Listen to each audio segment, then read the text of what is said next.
what is it that drives you? Maybe it's ambition or a sense of purpose, or maybe it's the desire to create a better life for yourself. Every action that you take, every choice that you make is fueled by desire. But what is desire? In the teachings of Tantra, desire isn't just this fleeting urge or random thought. It's actually a sacred force. It's the divine spark that moves you to create and love and grow and to express your unique essence in the world. So, this sacred force is what is known as the power of will in non dual Tantra. So, stay tuned because we're going to dive into how this divine power shapes your life and how you can align with it to experience more fulfillment in your life.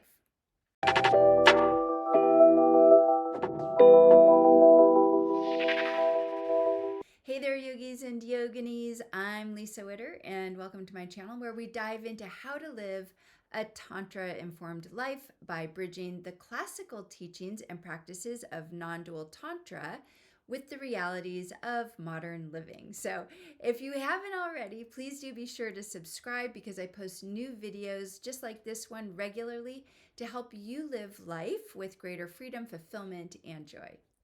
In the teachings of non dual Tantra, will isn't simply about wanting something, it's about this precognitive divine urge to express or to experience something.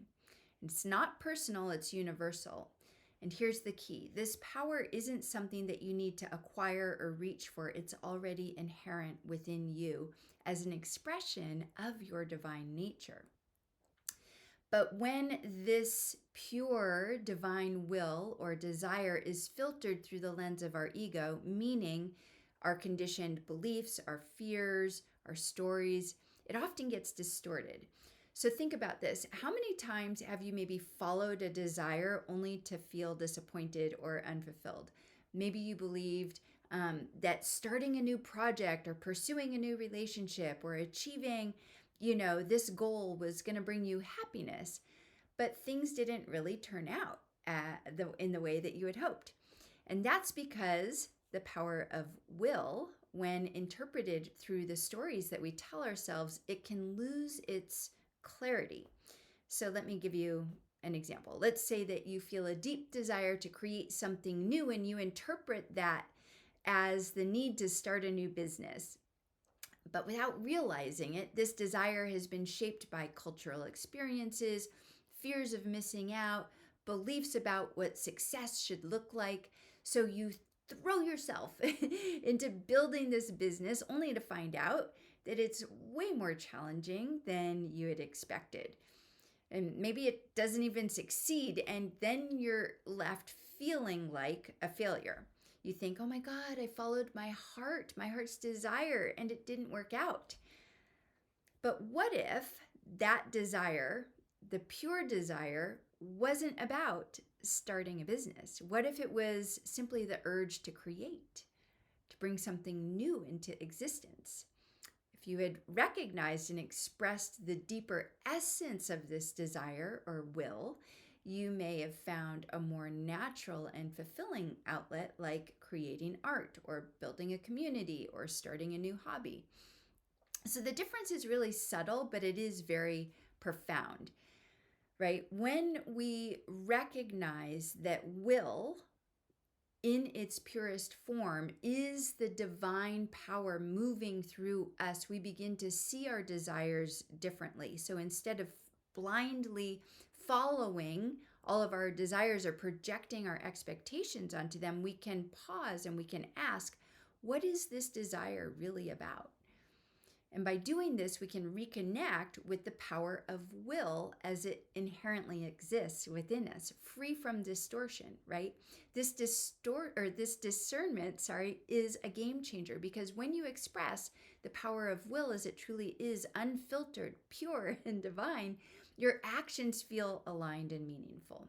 You experience a sense of flow and fulfillment, not just because you're chasing outcomes, but because you're expressing, right, the deeper truth of who you really are. So, understanding this power, the power of will, is more than just a philosophical idea. Like I like to say, it's a way to transform how you engage with your life. When you see will as a power of the divine inherent within you, it changes your relationship with desire. You no longer chase after fleeting wants or become disheartened when things don't go as planned.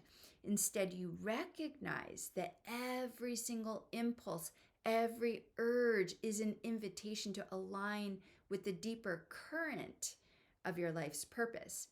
And this matters because so much of our suffering comes from misunderstanding or misinterpreting our desires. When will is distorted by ego, it leads us to act from fear, from scarcity, or from a need for validation. Um, we attach to specific outcomes, and when those outcomes don't materialize, we feel defeated or disconnected. But when we attune to the power of will, that precognitive urge to express or experience, we can act from this place of clarity and trust.